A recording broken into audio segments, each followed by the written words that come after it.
When governments face major public health challenges, there's a perennial debate about whether the government should step in, and if so, whether throwing money at the problem is going to produce better outcomes, or is private provision more efficient? This is a debate that has been going on for several centuries and that affects all societies. To address this question, we turned to 19th century England. At the start of our study, in 1850, half the English population lived in towns or cities. At the end of our period, in 1910, 80% of the population lived in urban centres. And that's very much where the rest of the world is heading now. The public health challenge that we investigate is major waterborne diseases, so typhoid, cholera, dysentery. How do we investigate this? Well, at the beginning of our period, almost all waterworks in cities and towns were privately owned. But by the end of our period, most were publicly owned. And so we're able to track death rates in the largest towns, and when waterworks became publicly owned, and how much governments invested in water supplies and in sewerage.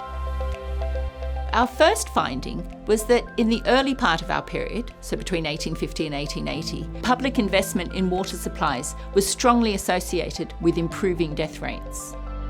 But after about 1880, our second finding was that it didn't matter whether water was publicly or privately provided.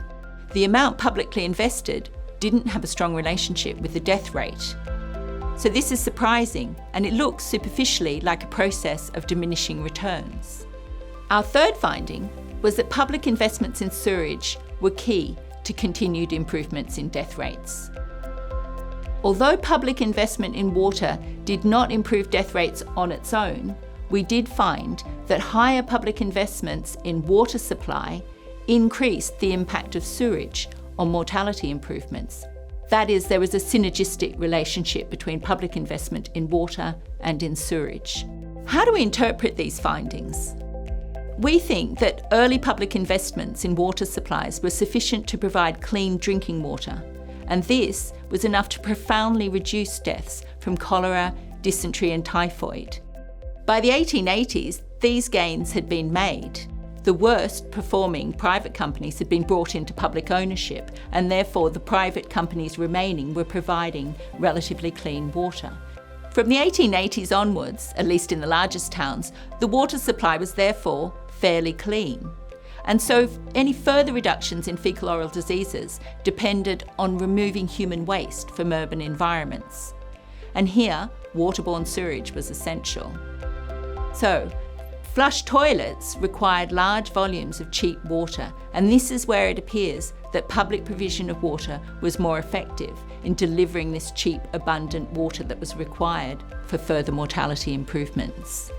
To conclude, public provision of water and the threat of public acquisition of private waterworks was essential to bringing clean water to British towns and cities.